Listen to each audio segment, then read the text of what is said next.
I just got home and I was so mesmerized by the moon.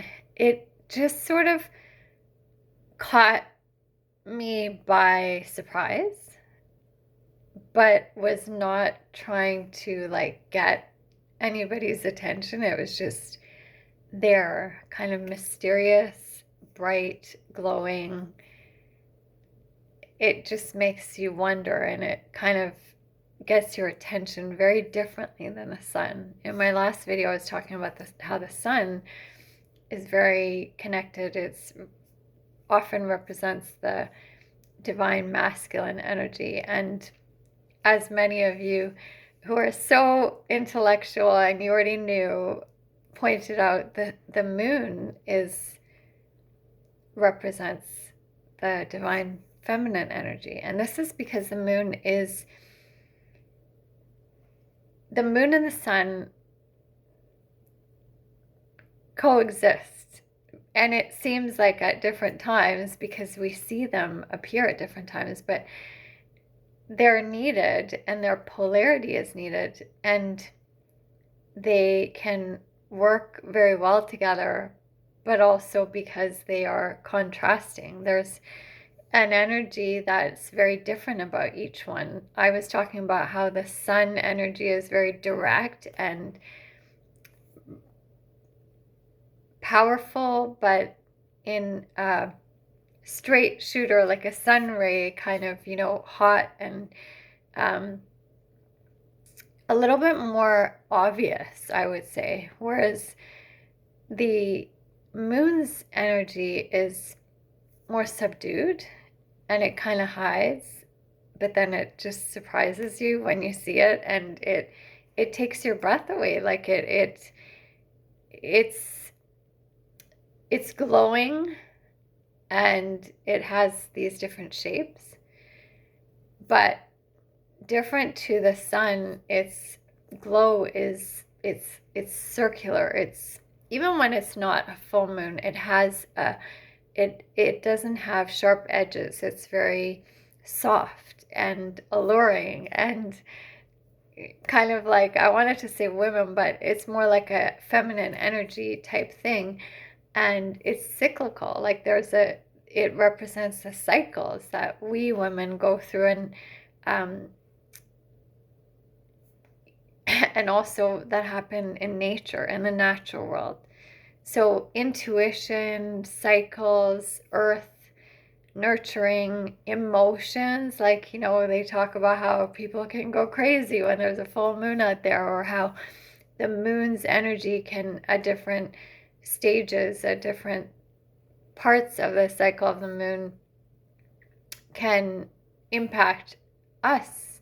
And whether you believe that or not, or whether you're into the cycles of the moon, it still is something that is very connected to emotions. And that is very in line with how we see the divine feminine. The divine feminine can be, angry one moment and very calm and collected the next, and very expressive and creative, and but also very grounded. And there's lots of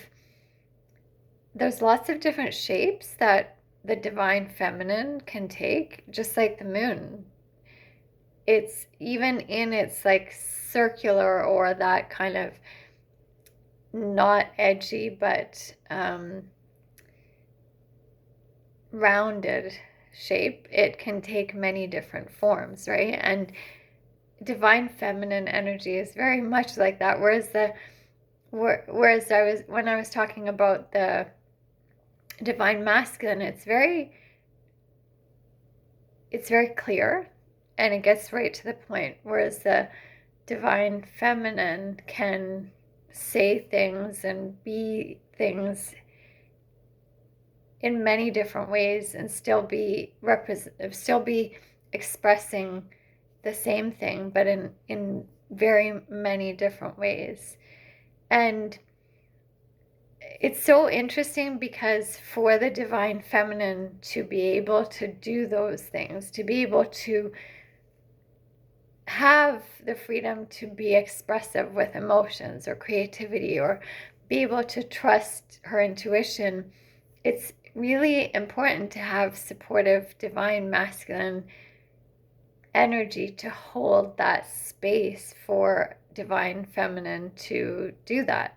So now I'm not just talking about the moon and the sun, but also people. Like when we hold divine masculine energy or divine feminine energy, it's very, the way that the divine feminine can show up more freely and more expressive and feel safe to do that is because the divine masculine provides that space and that safety. And so one of the things that really excites me about the divine masculine is that divine masculine men have very, like, there's this protective quality about them. They naturally want to protect.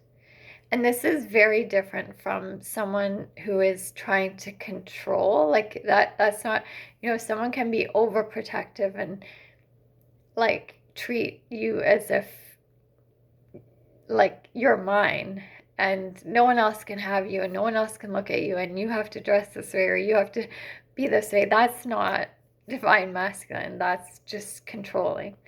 But when a divine masculine person with more divine masculine energy shows up, they are just wanting to be protective, and that might mean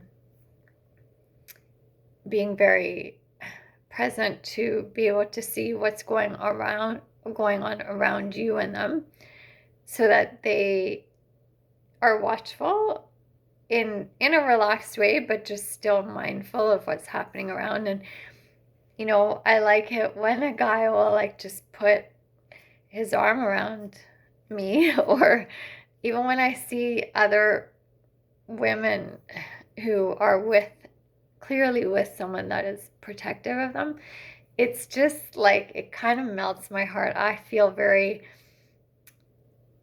it makes me feel good to see that. It makes me feel excited. Like it actually really does excite me. And even little gestures, like if someone is, pulling out a chair for someone or opening up a door or whatever, it's not like this, like they think that we can't do it ourselves, or that it's not just about chivalry. But for me, it's like, it's also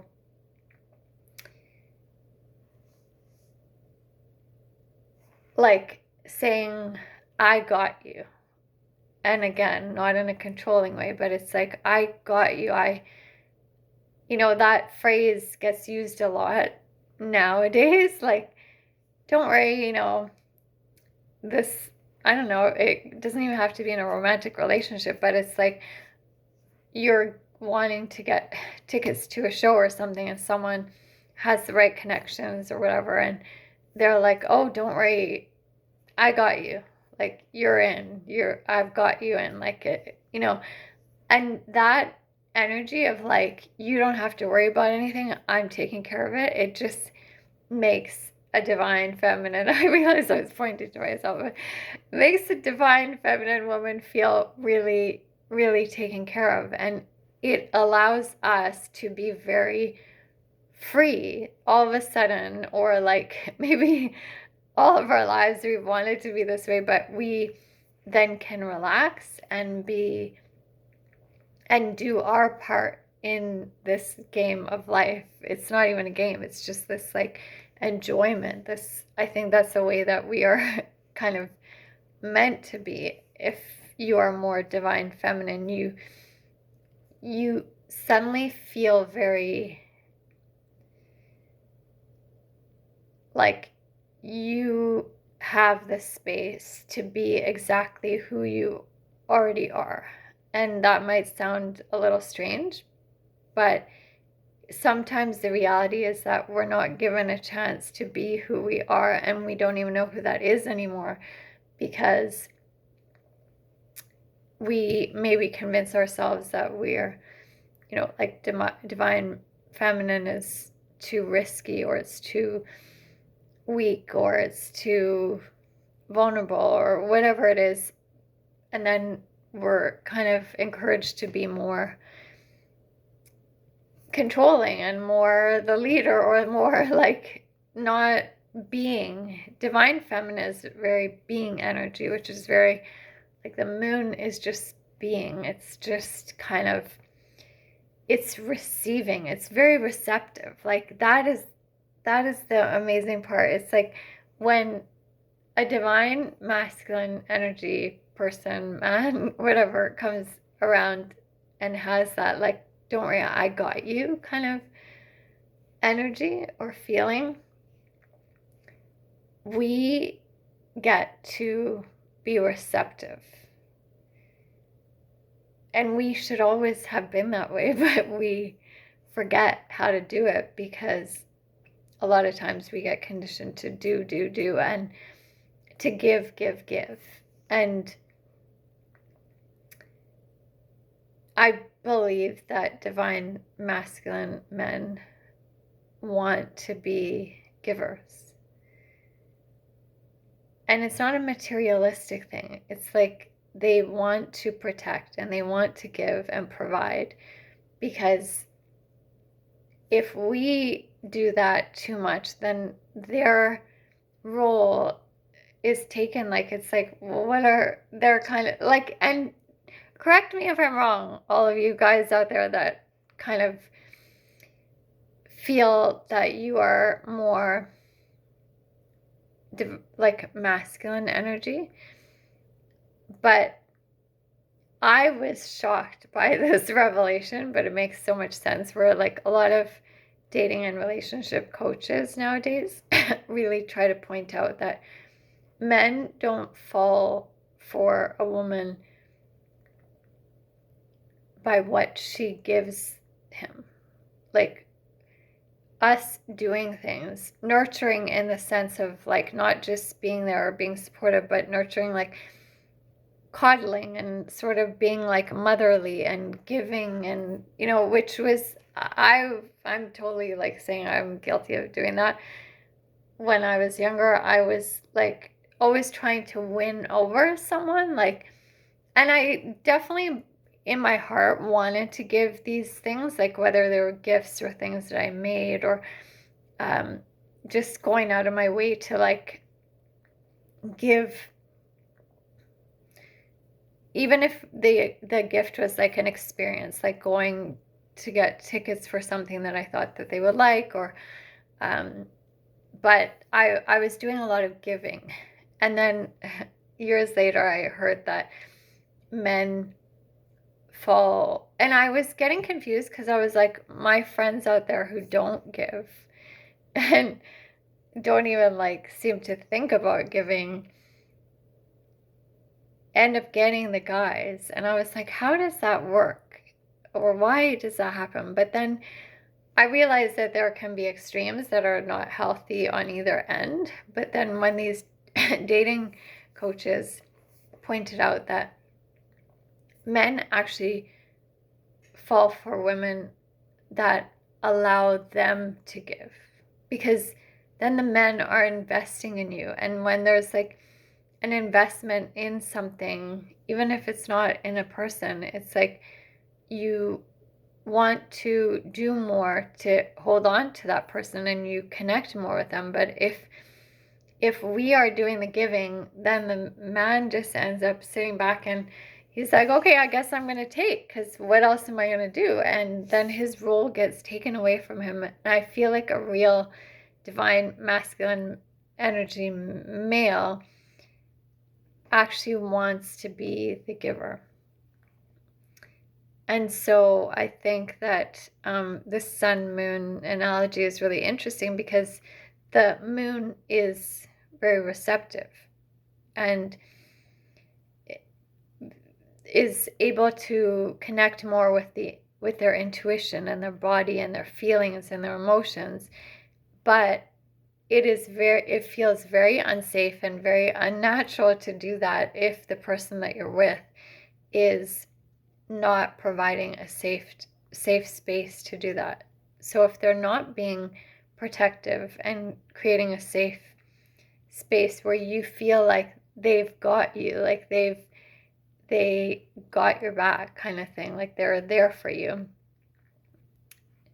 yeah, then it makes sense why we kind of tighten up and we don't want to be receptive. We just want to be in control of, like, oh, okay, maybe I can help this relationship by giving more to him and doing this, and maybe he'll like me more if I do this or that. But it actually, I think, pushes divine masculine men away. Again, I'm not claiming to, like, obviously I'm not a male and so I don't claim to, like, I'm not pretending to know more about men than men know. So this is my interpretation of what I've experienced, what I've learned over the years, what I've heard from other people who are more professional in this and who are male. But I would love, again, to hear from you guys, because basically this video is my part 2 of what I love about men, and that is that I love that protective quality that you have, that you want to take care of us and watch over us and provide for us. Again, it's not necessarily materialistic. It's like this showing up. It's this embodiment that, and you don't have to be like, this is the other thing I think some guys get like thrown off, because if they're not big, bulky, muscular men or tall, or, you know, they feel like, oh, maybe they can't be that protector or whatever. And I'm like, not at all. I mean, I've met guys who are tall and big and muscular, and they don't have that protective quality way of being at all. And I don't feel safe with them. And then I've met guys that are like smaller framed, and but I'll love the way that they can totally show up in this protective mode of, like, don't worry, I got you. And even just thinking about that makes me kind of blush, because I just love it. It makes me feel really good, and it's another reason why I love men. Like, I love that energy of men out there, because like I said in my other video, we need that. I need that. It makes me look forward to male energy around me. And yeah, thanks for being that, all of you guys out there.